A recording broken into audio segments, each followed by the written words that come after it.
내용으로 유명한 경남 고성의 대형 초등학교에 근무하는 강정교장입니다. 오늘 여러분들 모시고 저희 학교에서 실천한 마을교육과정에 대한 말씀을 드리겠습니다. 저희 학교 선생님들하고 존주의에 대한 공부를 많이 하거든요. 존주의 공부를 하면서 마을교육과정을 왜 해야 되는지를 저희들이 많이 생각을 하게 되었어요. 존주의 그 책에 보면 아이들의 실제적인 삶을 이루는 활동들이 학교 교육 내용의 한 부분이 될 때 학생은 학습에 전적으로 몰입할 수 있다. 그래서 교육과정에 아이들의 삶을 담아내면 아이들은 자신의 학습에 몰입할 수 있다는 믿음입니다. 그리고 두이가 또 자신의 책에서 가장 좋은 수업은 교실에서 배우는 내용과 일상생활이 관련되어야 한다. 저희들은 이 내용을 보면서 마을교육과정의 기원이 지금부터 100년 전에 쓴 두이의 민주주의와 교육이라는 책에 이 부분이 아닐까 생각을 했었거든요. 교실에서 배우는 교과가 아이들의 일상생활과 관련이 되는 것, 이게 마을교육과정의 시작이 아닐까 생각을 했습니다. 그래서 좀 더 구체적으로 민주주의와 교육이라는 책을 자세히 살펴보니까 주의가 말하는 가장 나쁜 방법, 교과 단위로 가르치는 것, 그것보다 좀 더 나은 방법은 교과와 교계를 연계해서 가르치는 것, 그리고 주의가 조금 전에 말한 것처럼 가장 권하고 싶은 방법은 교과와 일상생활을 연계하는 게 아이들이 학습에 몰입할 수 있는 가장 좋은 수업 방법이라는 걸 저희들이 알게 되었습니다. 그래서 마을교육과정은 학교에서 배우는 교과를 아이들의 실제적인 삶의 다양한 상황들과 연결해서 가르치는 게 마을교육과정이지 않을까. 학교와 마을이 연결될 수 있느냐. 저는 연결될 수 있느냐가 아니고 학교와 마을은 당연히 연결되어야 된다고 생각을 하거든요. 학교가 학교로서 고립이 되고 마을이 마을로서 고립이 되면 연결되지 않고 고립되는 집단은 자신들이 이미 가지고 있는 기득권을 지켜가는 데 집중할 수밖에 없거든요. 그래서 학교의 교과와 마을의 실제적인 삶이 연계되는 방법이 없을까? 또 그게 마을교육과정의 저희들의 고민이었고, 그런 어떤 고민을 가지고 저희들은 마을교육과정을 시작했습니다. 좀 더 구체적으로 두이의 아동과 교육과정이라는 책에 보면 교육 내용은 학습자의 구체적이고 직접적인 경험과의 관련 속에서 해석되고 이해되어야 한다. 두이하고 같은 시대에 그 교육과정을 연구했던 킬 패트릭이 아마 선생님들 그 프로젝트 학습의 창시자로 잘 아실 겁니다. 그 사람도 자신이 경험한 만큼이라는 것은 지식을 자기 삶의 다양한 경험과의 관련 속에 학습한다는 의미라고 했거든요. 그래서 저희 학교에서 이런 어떤 여러 가지 교육 이론들을 바탕으로 해서 저희 학교에서 규정한 마을교육과정은 교과교육과정 환경에서 교과 간의 잔절을 예방하고 삶을 중심으로 연결될 수 있는 교과 연계 교육과정이라고 저희들은 마을교육과정을 규정했습니다. 교과와 아이들의 삶을 연결시키는 교육과정이 마을교육과정이 된다는 거죠. 저희 학교에서 실천한 프로젝트 지금부터 3가지를 소개해 드리겠습니다. 첫 번째 꿈길 프로젝트입니다. 꿈길 프로젝트는 2019년부터 이루어진 프로젝트입니다. 올해로 치면 저희 학교 꿈길 프로젝트가 4년 차인데 제가 소개해 드릴 것은 2021년 프로젝트를 좀 더 구체적으로 나중에 소개해 드릴 겁니다. 이건 2019년 꿈길 프로젝트인데 이게 지금 저희 학교 본관 뒷모습입니다. 아이비 나무가 이렇게 본관 벽을 이렇게 차고 있어서 좋은 운치도 있지만 아이들이 생활하는 입장에서는 각종 벌레나 뱀이 나와서 아이들이 가지 않는 공간이었거든요. 이곳을 아이들이 가는 꿈길로 만들어 보자는 저희 교육 공동체의 합의가 있었죠. 그래서 걷어내고 이렇게 아이들은 벽화를 그렸습니다. 여기 벽화에 전교생의 그 코너를 정해줘서 자기들의 꿈을 그려볼 수 있는 공간으로 만들었죠. 이게 첫해 2019년도 저희 학교의 꿈길 프로젝트고 2020년도에 들어와서 그러니까 저희 학교 꿈길 프로젝트는 2020년도에 들어와서 이제 학교 둘레길을 만드는 걸로 좀 확장이 됩니다. 그래서 2019년도에는 학교 뒤에 본관 아이들이 가지 않는 그 공간을 좀 이렇게 밝게 만들었다면 이제 그걸 바탕으로 해서 2020년도부터는 학교의 둘레길을 만들어 보자. 저희 학교가 참 아름답거든요. 그래서 여기 있는 텃밭을 시골 학교 텃밭이 크죠, 그죠? 그래 아이들이 좀 관리하기도 힘들고 거의 다 어른들의 몫이죠, 그죠? 그래서 여기를 아이들이 더 찾아올 수 있는 공간으로 만들어 보자. 그렇게 해서 이곳을 이런 놀이 공간으로 만들었습니다. 아이들이 사용자 참여 설계를 하고 그렇게 해서 만들었습니다. 그리고 여기에 제 78회 졸업생들, 사용자 설계에 참여한 학생들의 이름을 적어 두었습니다. 아이들이 직접 학교의 꿈길을 만드는데 자기 교육과정에 참여를 했죠. 2021년도 꿈길 프로젝트는 제가 좀 이따 자세하게 말씀을 드리겠습니다. 그리고 올해도 꿈길 프로젝트는 이렇게 운영이 되고 있습니다. 이게 학교 둘레길인데 올해는 이 빨간색 부분을 아이들이 사용자 참여 설계를 해서 참여하고 있습니다. 학교의 꿈길을 만들어서 지역민들과 함께하는 공간으로 만들겠다는 아이들의 소박한 꿈입니다. 자, 그럼 꿈길 프로젝트 2021년도 실천한 마을교육과정을 좀 자세히 말씀을 드릴게요. 마을교육과정은 크게 세 가지 맥락으로 접근을 하거든요. 마을에 관한 교육, 마을을 통한 교육, 마을을 위한 교육입니다. 마을 숲과 공공기관이 하는 일에 대한 공부를 하고 또 학교의 마을 숲을 탐색해서 마을 숲을 복원해서 둘레길을 만드는 겁니다. 2021년 마을교육과정은 마을숲 복원 프로젝트입니다. 자, 지금부터 말씀드리는 거는 여기 참석한 우리 6학년 아이의 시각으로 기술된 내용입니다. 꿈길 프로젝트 하나의 질문으로 시작되었습니다. 우리 학교 하면 떠오르는 것이 무엇일까 아이들이 생각을 했죠. 우리 학교 하면 떠오르는 것은 벚꽃, 아름다운 학교, 친구들과 학교를 돌아보았습니다.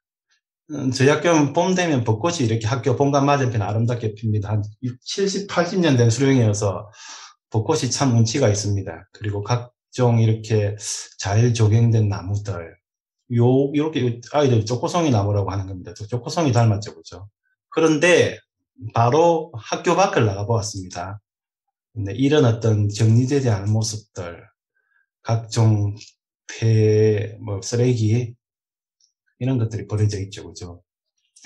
자연은 경계가 없는데 우리 학교 숲과 학교를 둘러싼 마을 숲은 조화롭지 못했다는 것을 아이들이 발견을 한 거죠. 저희 학교가 경남의 아름다운 백대 정원인데 부끄러웠죠. 마치 학교와 마을은 동떨어진 느낌이었습니다. 연결되지 않고 고립되었죠. 그렇다면 우리 아이들은 어떻게 해야 될까요? 그래서 아이들이 우리 학교 주변을 탐색하고 학교 숲과 마을 숲이 모두 아름답게 연결되어서 우리가 걷는 길이 아름다운 길이 꿈길이 되기를 바랬죠. 그래서 그런 의미로 꿈길 프로젝트로 이름을 짓고 프로젝트를 시작합니다. 아이들이 할 수 있는 것들입니다. 학교에서 배움을 통해서 어른들에게 우리 학교 주변의 마을 숲을 아름답게 해달라는 편지를 썼습니다.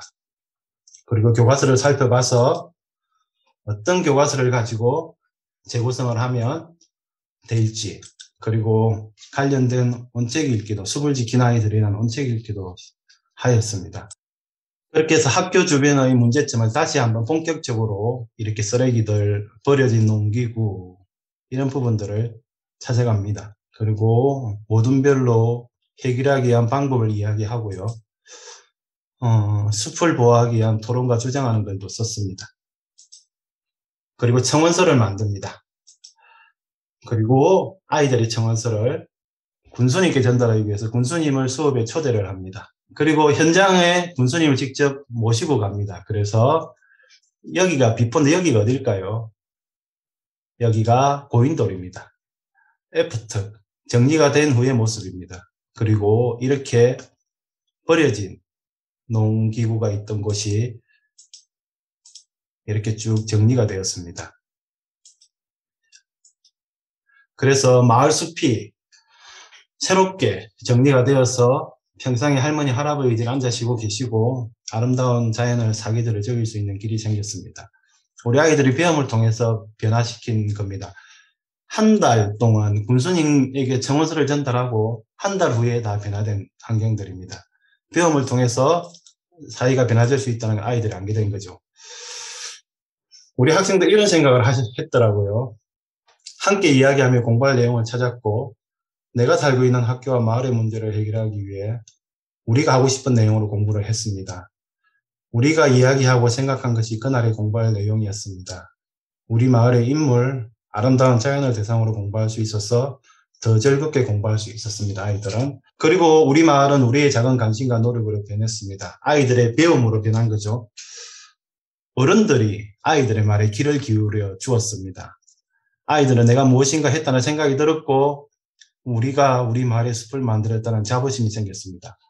그리고 아이들은 이런 생각이 가지게 되었죠. 나도 할 수 있다는 자신감이 생겼습니다. 마을 교육 과정을 통해서 아이들은 학교에서 내가 열심히 공부하면 내가 사는 세상이 변할 수 있구나를 직접 눈으로 확인하면서 살아가는 것에 대한 자신감이 생기는 거죠. 2학기에는 계속 연결해서 과학실 주변에 있는 이 공간을 아이들은 이렇게 사용자 참여 설계로 직접 참여하여서 아이들의 의견을 참고로 전문가의 설계가 들어갔습니다. 그리고 학교 숲과 마을 숲을 선결하는 이런 공간으로 만들어졌습니다. 아이들의 심과 휴식의 공간이 되고요. 하얀 모래사장은 아이들이 한 달 정도 계속 노는 바람에 저는 이 모래가 없어지지 않을까 늘 노심초사했습니다. 학교장으로. 하얀 모래가 많이 비싸더라고요. 그리고 마을 숲과 학교 숲을 연결하는 이 길이 만들어졌죠. 이 길을 따라서 올라가면 바로 이 마을 숲이 바로 연결이 되고 이렇게 마을 숲에 갈 수 있습니다. 2022학년도 물론 여기에도 우리 아이들의 79회 졸업생 이름을 적어 주었고요. 올해 2022학년도 1학년 입학생들이 여기에 가서 선배들이 만들어 놓은 그 마을숲 길을 따라 올라가서 300년 먹은 나무 할아버지한테 소원을 빌고 있습니다. 무슨 소원을 빌고 있을까요, 선생님들? 학교 잘 다니게 해주세요. 빌고 있습니다. 학교 잘 다니고 있습니다. 지금 이 녀석들. 네. 그래서 학교가 하나의 꿈길이 되었죠. 그죠? 이 프로젝트는 올해도 되고 있고 계속 이어지겠죠. 그죠? 저희 학교의 마을 교육 과정의 고유 브랜드라고 해도 될 것 같습니다. 지난 4년 동안 되어 왔기 때문에. 그렇죠? 학교 공간 혁신과 연계된 프로젝트 마을 교육 과정이기도 하고요. 전두희의 민주주의와 교육에 나온 내용인데요. 어떠한 사고나 아이디어도 한 사람에게서 다른 사람에게 아이디어로 전달될 수는 없다. 그것을 말로 설명해 주면 그것은 그 말을 들은 사람에게는 또 하나의 주어진 사실일 뿐이며 아이디어가 될 수 없다는 거죠. 아이디어는 어떻게 얻어질까요? 오직 문제의 상황과 직접 부딪혀 씨름을 하고 자기 자신의 해결책을 모색, 발견할 때에만 아이들은 사고를 한다. 교사가 사고를 자각하는 상황을 만들어주고 학습자와의 공동 경험에 들어가서 학습자의 활동에 대하여 공감을 가진다면 학습의 상대역으로서 학습을 일으키기 위하여 해줄 수 있는 일을 다 해준 것이다. 예, 아이들이 자신의 문제에 직접 부딪혀 실험을 했을 때, 그리고 거기서 해결책을 모색 발견했을 때, 그게 아이들의 아이디어가 되는 겁니다. 어른들의 아이디어를 교과 지식으로, 교과 기능으로 아이들이 전달받았을 때는 단순히 지식일 뿐입니다. 그 지식을 가지고 아이들이 직접 자기 삶의 문제를 해결하기 위해서 실험을 할 때 그 지식이 아이들의 아이디어가 됩니다. 참으로 안다는 것, 깊이 있는 지식이 바로 이런 게 아닐까 생각합니다. 두 번째 프로젝트입니다. 이 프로젝트는 칠성바위 프로젝트입니다. 칠성바위라는 이름이 좀 구수하게 좀 정감이 많이 가시죠. 올해 2022학년도 1학기 5학년 학생들이 한 프로젝트입니다. 이 프로젝트 슬라이드는 이 프로젝트를 한 5학년 담임 선생님의 입장에서 기술이 된 내용입니다. 동네 어르신의 일하기로 시작이 되었습니다. 이 프로젝트는. 대가면에 살고 계시는 마을 어르신이 학교에 와서 해주신 칠성바위에 대한 간단한 이야기를 교장 선생님을 통해 들었다. 마을의 한 어르신의 말씀에 따르면 이것은 옛날부터 있던 고인돌이라고 한다. 급식소 가면서 쭉 이런 이야기를 했습니다. 요게 바로 그 문제의 고인돌입니다. 저희는 처음에 고인돌인 줄 몰랐어요. 그냥 학교에 공사를 하다가 큰 바위가 있어서 어디 버리면 안 될 것 같은 느낌이 들었습니다. 그래서 그냥 급식소 가는 길 나무 밑에 놓아주었어요. 앉아서 쉬기도 하고. 근데 이 바위가 고인돌이라는 이야기를 제가 동네 어르신에게 들었거든요. 그래서 이게 마을 교육 과정으로도 좋은 소재가 되겠다는 아주 큰 갑자기 느낌이 왔습니다. 저기 마을 교육 과정을 하려면 마을 교육 과정 감수성이 좀 있어야 될 것 같다는 생각을 제가 많이 했습니다. 그러니까 학교의 주된 역할은 교과를 가르치는 게 학교의 주된 역할이지 않습니까? 이 교과를 어떻게 실제적인 아이들의 삶과 연계시킬까, 그런 소재를 찾아야 되는데 그런 소재가 찾기가 사실 힘들거든요.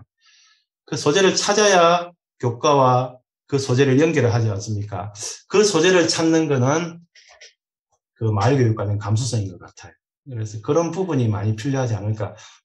어쨌든 저희가 2019년부터 마을교육과정을 하다 보니까 그런 감수성들이 저를 비롯한 선생님들이 많이 좀 길러진 것 같아요. 요거는 3월의 중간에 저희가 설계하게 됐습니다. 저희 학교의 전문적 학습 공동체를 통해서 이제 이 프로젝트를 같이 설계를 합니다. 그 동네 어르신이 말한 7개의 바위를 직접 찾아갔습니다. 학교 주변에 걸어서. 다 가까이 붙어 있어서 1시간 정도 충분히 걸을 수 있는 거리였어요. 전학공 시간에 답사를 하고 이제 다시 와서 이제 이걸 어떻게 프로젝트를 설계를 할지 이제 쭉 이야기를 했습니다. 전학공 시간에. 이런 내용들이 왔습니다. 15에서 한 24시 정도로 하고 아이들 스스로 활동을 계획하게 해보자. 일단 고인돌과 연결을 하자. 그리고 고인돌이 문화재니까 문화재 보호, 또 칠성바의 그 어르신의 이야기가 확실하지가 않았거든요. 그래서 이야기를 한번 만들어 보자, 우리가. 그리고 마을교사와 협력 수업을 하자. 이런 어떤 결과가 나왔고, 이걸 바탕으로 5학년 선생님께서 아까 제가 말씀드린 마을에 관한 교육, 마을을 통한 교육, 마을을 위한 교육 3가지 맥락에서 이걸 좀 정리를 해봤습니다. 어떤 내용을 할 건지. 마을에 관한 교육은 지식이나 이해적인 측면이고요. 마을을 통한 교육은 마을에 어떤 자원을 활용할 것인가의 문제고, 마을을 위한 교육은 이런 지식이나 이해 기능을 가지고 우리 마을을 위해서 내가 무엇을 할 수 있는가에 대한 맥락이거든요. 이 3가지가 합쳐져야 저는 언제나 마을교육 과정이라 보거든요. 그래서 이렇게 24시의 교과 성취 기준과 활동을 연결을 시켰고요. 선생님의 연간 진도표 이 부분을 반영을 했습니다. 1차시부터 수업이 시작됩니다. 아이들이 프로젝트를 받아들이게 하는. 마을교육과정이나, 이 마을교육과정은 프로젝트 중심으로 되었는데, 프로젝트의 가장 핵심은 뭐냐면, 첫째 시간에 이 프로젝트에 대해서 아이들이 선생님의 공감대와 같은 공감대, 그 목적을 공유하는 공감대 형성이거든요. 1차 시에는 아이들이 프로젝트를 받아들이게 하는 시간이 상당히 중요합니다. 1차 시부터 조를 정하고 너희들이 이런 프로젝트를 할 건데 이런 결과물을 만들 거야. 이 이야기가 들어가 버리면 그거는 프로젝트가 아니고 또 하나의 교과죠. 누군가 규정해버리는 배움이기 때문에 아이들과 함께 목적의식을 공유하는 공감대 시간을 했죠. 그리고 이제 마을 주변을 돌아보고 2차 시에 아이들이 이제 어떤 활동을 할 건데 아이들이 스스로 이렇게 적어봅니다. 물론 선생님이 도와주겠죠. 그죠? 그리고 이제 자기들이 계획한 활동에 따라서 쭉 이렇게 탐사가 이루어집니다.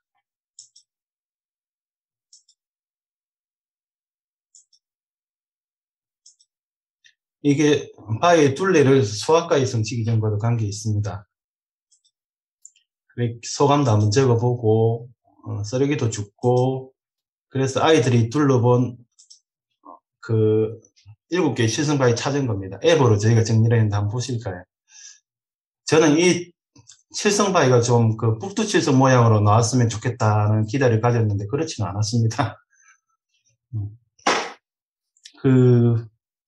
고인돌 위에 보면 이렇게 오목하게 파진 부분이 있거든요. 그게 별자리라고 합니다. 성혈. 그래서 이 고인돌이 옛날 사람의 무덤이지 않습니까? 그래서 이게 약간 어떤 별자리나 그런 부분하고 관계가 있는 것 같아요. 어쨌든 이렇게 7개의 칠성바위 아이들이 찾았고요. 이 부분은 이제 전문가 수업인데, 이분이 앞에 그 고인돌을 갈 때, 가정집에 고인돌이 하나 있었거든요. 거기서 태어나신 분입니다. 저희 대형초등학교를 졸업하셨고, 어떻게 연락이 닿아서 이분이 오셔서, 자기가 어렸을 때 자기 집에서 고인돌을 위해서 뛰어놀았던 이야기, 또 뭐 고인돌에 대한 강의를 해주셨어요. 이분이 그 문제의 할아버지입니다. 동네 어르신입니다. 칠성바위에 대해서 저에게 이렇게 기뜸을 해주신 분입니다. 이분을 모시고 또 수업을 했습니다. 이분에게 칠성바위 이야기를 들었죠, 그죠? 그리고 이제는 사실은 이 칠성바위 프로젝트의 가장 핵심이 이제 이 이야기성이거든요. 그래서 칠성바위 이야기를 가지고 이제 이야기를 완성하는 프로젝트를 합니다. 그래서 작가 선생님, 마을 교사신데 작가 선생님 초빙해서 글쓰기 수업을 하고 또 문화재 보호, 결과 보고서도 만드는 걸로 이렇게 마지막에 20차 시에는 프로젝트 돌아보는 걸로 프로젝트로 마무리되었습니다.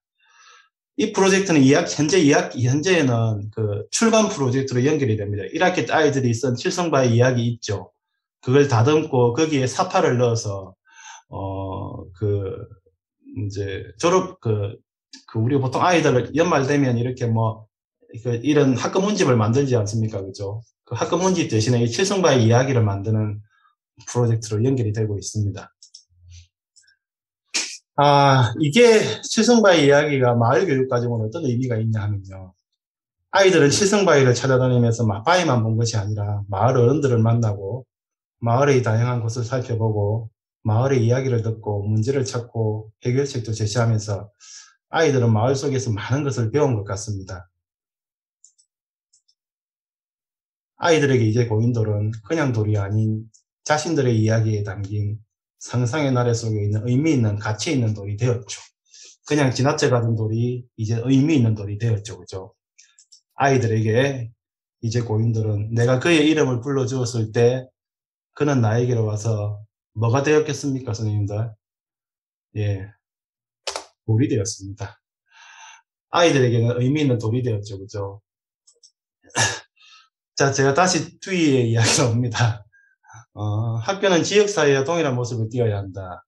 삶의 자연과는 유리된 단순히 교과를 공부하는 장소로서의 학교 대신에 공부와 성장이 현재 공유되고 있는 경험의장의 한 부분이 되는 사회집단의 축소판으로서의 학교가 되어야 됩니다. 그래서 이런 학교에서의 학습은 학교 밖의 학습과 연소성을 가져야 합니다. 학교와 지역사회는 학습에 있어서 상호 교류가 있어야 한다.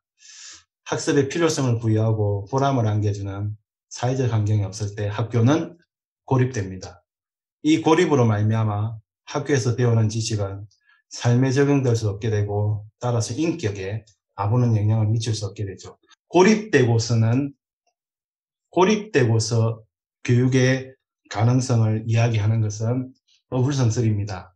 아이들이 학교에서 공부를 하는 것은 장차 어른이 되어서의 사회에 가서 써먹기 위해서 배우는 게 아니죠. 현재 배움으로 현재 사회를 변화시키는 그런 경험을 아이들이 가질 때 내가 앞으로 살아갈 사회에 대한 자신감을 가지게 되는 거죠. 그래서 학교와 지역사회는 반드시 연결되어야 됩니다. 당연한 당위성입니다. 고립되어서는 학교도 망하고 지역사회도 망합니다. 세 번째 사례입니다. 아기새를 부탁해.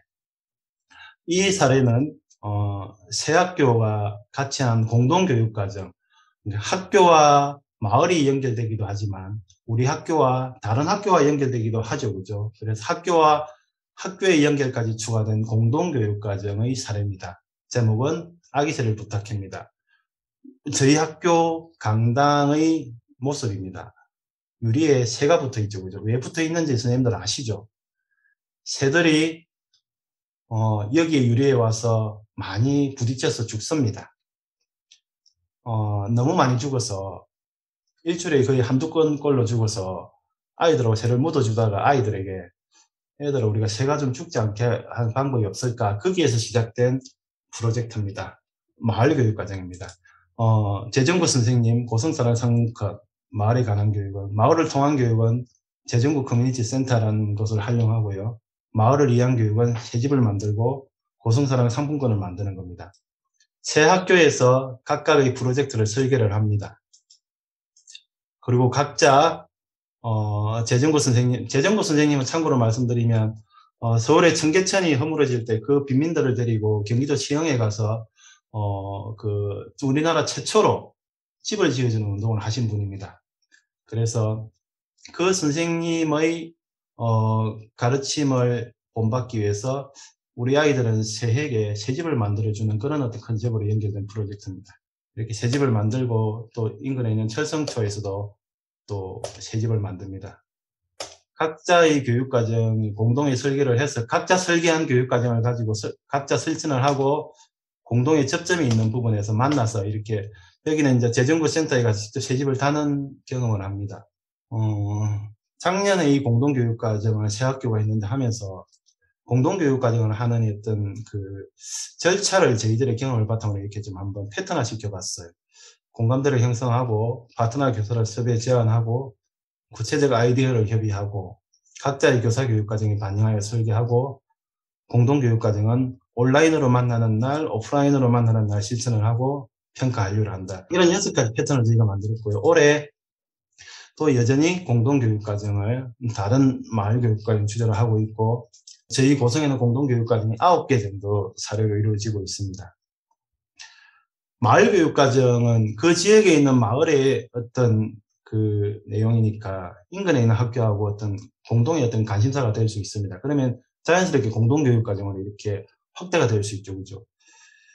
농어촌 지역에 근무하는 선생님들 다 느끼시겠지만 계속 학생 수가 줄고 있고 학교의 존폐가 걱정이 되는 시절이지 않습니까? 그죠? 저희 고성만 해도 17개 초등학교 중에 6개 학교를 빼고 전교생이 30명 안팎입니다. 그런 학교들이 어떤 단독으로 고립되어서 교육과정을 운영했을 때 아이들에게 어떤 제대로 된 배움을 주기란 정말 어렵습니다. 공동교육과정을 한번 마을교육과정을 바탕으로 해서 공동교육과정을 충분히 생각해 볼 문제가 아닌가 생각이 듭니다. 마지막으로 교육과정 아카데미에 대한 말씀을 드리고 싶은데요. 저희 학교가 이제 경남형 혁신학교인 행복나눔학교입니다. 저희 학교의 교육과정을 중심으로 다른 학교 선생님들과 같이 교육과정을 공부하는 아카데미를 하고 있는데 매월 둘째 주에는 교육과정 강의를 하고 매월 넷째 주에는 수업 공개와 협의를 합니다. 이 내용을 하면서 이제 마을교육과정도 공부를 하기도 하고요.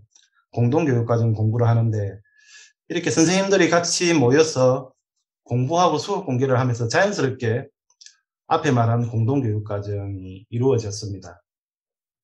공동교육과정은